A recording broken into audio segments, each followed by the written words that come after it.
ഞങ്ങൾ തിരിച്ചു പോവുകയാണേ. അപ്പോൾ ഇന്ന് കുറച്ച് ചിക്കൻ മേടിക്കാമെന്ന് വിചാരിച്ച്.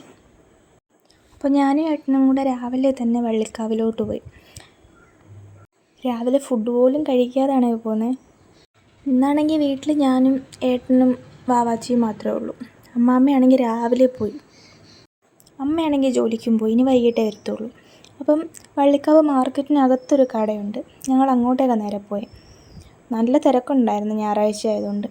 പിന്നെ ഞങ്ങൾ അവിടെ ചെന്ന് വിലയൊക്കെ ചോദിച്ച് തൂക്കമൊക്കെ നോക്കി. എന്നെ കടയിലോട്ട് കയറ്റിയിട്ട് ഒരാൾ വെളിയിൽ നിൽക്കുക കേട്ടോ. അങ്ങനെ അവരോട് എടുത്ത് വെക്കാൻ പറഞ്ഞിട്ട് ഞങ്ങൾ നേരെ സവാളയും വെളുത്തുള്ളി അങ്ങനെ കുറച്ച് സാധനങ്ങളൊക്കെ മേടിക്കാനുണ്ടായിരുന്നു, അതൊക്കെ മേടിച്ച് തിരിച്ചു പോവാം. കടയിലാണെങ്കിൽ തിരക്കൊന്നും ഇല്ലായിരുന്നു കേട്ടോ, മീൻ മേടിക്കാൻ നല്ല ആളുണ്ടായിരുന്നു. ഞങ്ങൾ കുറച്ച് നാളായി ചിക്കൻ മേടിച്ചിട്ട്. ഇടയ്ക്ക് പുറത്ത് പോയി കഴിക്കുമെങ്കിലും വീട്ടിൽ മേടിച്ചിട്ട് കുറച്ചാളായി. അതുകൊണ്ട് ഇന്നങ്ങ് മേടിച്ചേക്കാമെന്ന് വിചാരിച്ചു. ഇന്നെന്തായാലും തിരിച്ചു പോവല്ലേ, അപ്പോൾ ഞാൻ പറഞ്ഞു നമുക്ക് ചിക്കൻ മേടിച്ചൊന്ന് കറി വെച്ചിട്ടൊക്കെ തിരിച്ചു പോവാം. അത് കഴിഞ്ഞ് ഇടയ്ക്ക് വണ്ടി നിർത്തി. അപ്പോൾ ഇതുണ്ടോ സൂര്യകാന്തിയുടെ ആരവാണെന്ന് തോന്നുന്നു.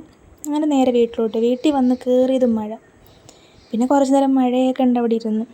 പിന്നെ ആദ്യം അടുക്കളയിൽ കയറുന്നുള്ള ചിന്തയിൽ ഞങ്ങളിങ്ങനെ ഇരിക്കുവാണേ. ഞങ്ങൾ ഫുഡ് കഴിച്ചില്ലായിരുന്നു, അങ്ങനെ ഫുഡ് കഴിച്ചിട്ട് കയറാമെന്ന് വിചാരിച്ചു. അപ്പം എന്താ ഇവനെ കണ്ടോ, ചിക്കൻ്റെ മണം കിട്ടിയെന്ന് തോന്നുന്നു ഇവിടെ കിടന്ന് കറങ്ങുന്നുണ്ട്. പിന്നെ വാവാച്ചീനെ സവാളയൊക്കെ അരിയാനൊക്കെ ഏൽപ്പിച്ചിട്ട് ഞങ്ങൾ അടുത്ത പണിയൊക്കെ തുടങ്ങാമെന്ന് വിചാരിച്ചു.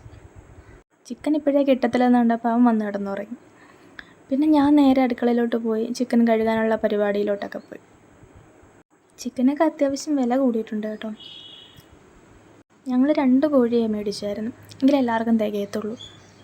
പിന്നെ ഏട്ടന് കഴിക്കാൻ വേണ്ടിയിട്ട് കുറച്ച് ബ്രസ്റ്റ് പീസ്, ഒരു കോഴിയുടെ ബ്രസ്റ്റ് പീസ് ഞങ്ങൾ സെപ്പറേറ്റ് വാങ്ങിച്ചിട്ടുണ്ടായിരുന്നു. അപ്പോൾ ആദ്യമേ അതങ്ങ് ചെയ്യാമെന്ന് വിചാരിച്ചു.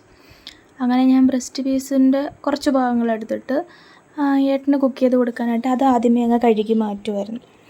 അത് കഴിഞ്ഞിട്ട് ബാക്കി ചെയ്യാമെന്ന് വിചാരിച്ചു. അത് ഗ്യാസിലിരിക്കുമല്ലോ, അപ്പോഴത്തേക്ക് ബാക്കിയെല്ലാം ചെയ്യുമ്പോഴത്തേക്ക് അത് കുക്കായി കിട്ടുമെന്ന് വിചാരിച്ച് അതാദ്യമേ അങ്ങ് എടുത്ത് കഴിയും. അത് കുറച്ചെടുത്ത് കുക്കറിലോട്ട് വെച്ച് മഞ്ഞൾപ്പൊടിയും ഉപ്പും കുരുമുളകും ഇട്ട് കുക്ക് ചെയ്ത് ഏട്ടന് കൊടുക്കുവാണ്. ഇതാണെങ്കിൽ ജസ്റ്റ് ഒരു പരീക്ഷണമാണ്, ഇന്ന് തുടങ്ങിയിട്ടേ ഉള്ളൂ കേട്ടോ. ഞങ്ങൾ ഒരു കോഴിയുടെ ബ്രസ്റ്റ് പീസ് സെപ്പറേറ്റ് മേടിച്ചായിരുന്നു. അപ്പോൾ അത് അത്യാവശ്യം നല്ല ക്വാണ്ടിറ്റി ഉണ്ട്, അതിൻ്റെ പകുതി എടുത്തോളൂ, ബാക്കി എടുത്ത് ഫ്രിഡ്ജ് വെച്ച് വീട്ടിലോട്ട് പോകുമ്പം കൊണ്ടുപോകാമെന്ന് വിചാരിച്ചു. ഒരു ദിവസം കുക്ക് ചെയ്യാമല്ലോ. അങ്ങനെ അതെല്ലാം ഗ്യാസിലാക്കിയിട്ട് ഞാൻ ബാക്കി ചിക്കനൊക്കെ കഴുകാൻ തുടങ്ങി. അതിനകത്ത് ഇനിയും വറക്കാനുള്ള ഇത് മാറ്റി വെക്കണം. ഞങ്ങളാണെങ്കിൽ വറക്കാനായിട്ട് ലെഗ് പീസ് സെപ്പറേറ്റ് മേടിക്കണമെന്ന് വിചാരിച്ചിരുന്നത്, പക്ഷെ അത് പറയാനങ്ങ് വിട്ടുപോയി. അപ്പോഴേക്കും ഒരു കോഴിയുടെ കാല് അവരങ്ങ് കട്ട് ചെയ്തായിരുന്നു. അത് കഴിഞ്ഞ് ഇതങ്ങ് കുക്കായി, ഇതങ്ങ് ഏട്ടന് കൊടുക്കാമെന്ന് വിചാരിച്ചു. അങ്ങനെ അതും പീസും വെള്ളമൊക്കെ ഒരു പാത്രത്തിലാക്കി ഏട്ടനങ്ങ് കൊടുത്ത്. അത് കഴിഞ്ഞ് ബാക്കി കറിയൊക്കെ വെക്കാനായിട്ടുള്ള പരിപാടിയിലോട്ട് പോയി. എനിക്ക് വലിയ ടേസ്റ്റൊന്നും ഇല്ല കേട്ടോ, ഞാൻ കുറച്ച് കഴിച്ചു നോക്കിയായിരുന്നു, എന്നാലും കുഴപ്പമില്ല, കഴിക്കാം. അത് കഴിഞ്ഞ് ഞാൻ ചിക്കനിലോട്ട് മസാലപ്പൊടിയൊക്കെ ഇട്ടൊന്ന് ഇളക്കി വെച്ച്. പിന്നെ ചിക്കൻ വറുക്കാനായിട്ട് ഇഞ്ചിയും വെളുത്തുള്ളിയൊക്കെ ഒന്ന് ചതച്ച് അതും എല്ലാം സെറ്റാക്കി വെച്ച്.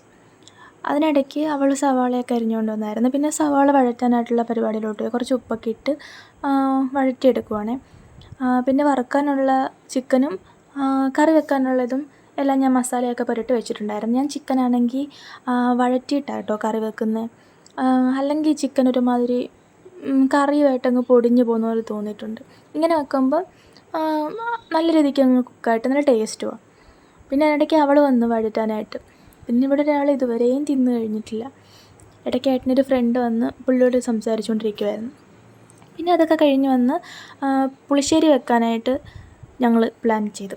അതിനായിട്ട് ഏട്ടൻ വന്ന് തേങ്ങയൊക്കെ തിരുമ്മി തന്ന്, കുറച്ച് പാത്രത്തിലോട്ടും കുറച്ച് വായിലോട്ടും. അങ്ങനെ ഞാനാണെങ്കിൽ ചിക്കനും വഴറ്റി സവാളയും വഴറ്റിക്കൊണ്ടിരിക്കുക. ഇടയ്ക്കാണെങ്കിൽ ഇതൊക്കെ ഭയങ്കര കുരുത്തക്കേട് കാണിക്കുന്നുണ്ട് കേട്ടോ. ചിക്കൻ മേടിച്ചത് അറിഞ്ഞിട്ട് പിന്നെ ഒന്ന് സമാധാനത്തിൽ ഇരിക്കുക, ഒന്ന് ലാവിഷായിട്ട് ഫുഡ് കഴിക്കാമല്ലോ.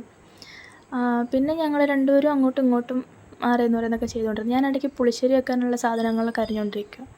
പുളിശ്ശേരി വെക്കാനാണെങ്കിൽ ഞങ്ങൾ തൈര് മേടിക്കാൻ മറന്നുപോയായിരുന്നു. പിന്നെ ഇടയ്ക്ക് ഞാനും വാവാച്ചിയും കൂടെ പോയി തൈരൊക്കെ മേടിച്ച് തിരിച്ച് വന്നതാണ്.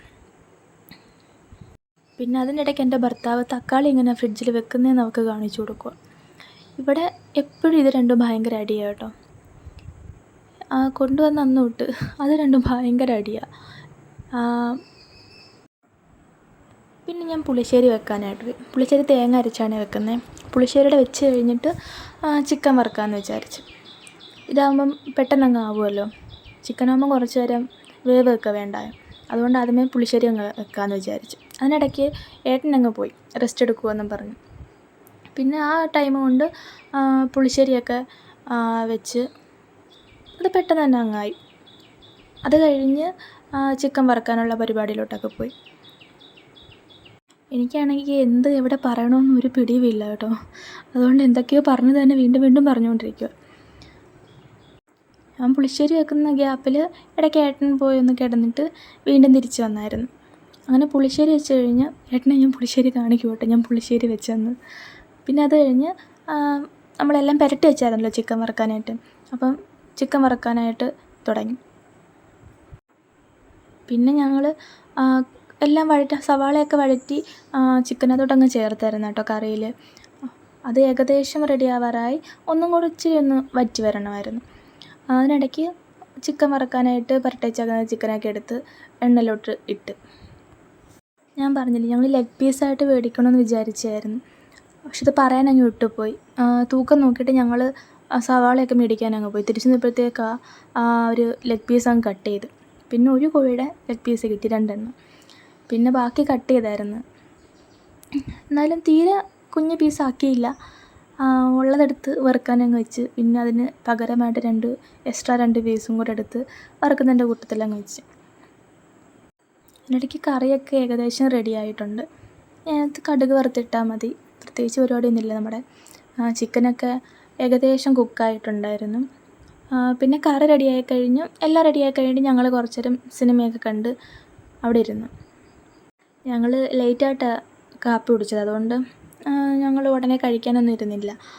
കുറച്ച് നേരം കഴിഞ്ഞിട്ടൊക്കെ കഴിക്കാമെന്ന് വിചാരിച്ച് കുറച്ച് നേരം അവിടെയൊക്കെ സിനിമയൊക്കെ കണ്ട് ഇതുങ്ങളെയൊക്കെ കളിപ്പിച്ചവിടെ ഇരുന്നു. പിന്നെ കുറച്ച് കഴിഞ്ഞ് കഴിക്കാനായിട്ട് എടുത്ത് ഞങ്ങൾ മാർക്കറ്റിൽ പോയി എല്ലാം മേടിച്ചെന്നുള്ള ചിന്ത ഇറങ്ങി വന്നിട്ട് തൈര് മേടിക്കാൻ മറന്നുപോയി, കുക്കുംബർ മേടിക്കാൻ മറന്നുപോയി. പിന്നെ കുക്കുംബർ മേടിക്കാനായിട്ട് ഇറങ്ങാനൊക്കെ ഇരുന്നതാണ്. പിന്നെ അങ്ങ് മടിയായിപ്പോയി. പിന്നെ ഞങ്ങൾ ഫുഡൊക്കെ കഴിച്ച് നേരെ സിനിമയൊക്കെ കണ്ടിരുന്നത്. പിന്നെ വൈകിട്ട് കുളിയൊക്കെ കഴിഞ്ഞ് വാവാച്ചി ചായ ഇട്ടായിരുന്നു, അതൊക്കെ കുടിച്ചതിനിരുന്നു. പിന്നെ ഇവൾക്ക് വണ്ടി ഓടിക്കാൻ പഠിക്കണമെന്നുള്ളതിൽ വണ്ടി ഓടിക്കാൻ പഠിച്ചുകൊണ്ടിരിക്കുകയാണ്. ജസ്റ്റ് ഒന്ന് പറഞ്ഞു കൊടുത്തതേ ഉള്ളൂ. നന്നായിട്ട് പഠിക്കുന്നുണ്ട്. ഞാൻ സ്വന്തമായിട്ടങ്ങ് ഓടിച്ച് പഠിക്കട്ടെ എന്ന് വിചാരിച്ചു. ഇതൊരു കുട്ടി വ്ളോഗാണ്. അപ്പോൾ അത്രേ ഉള്ളൂ.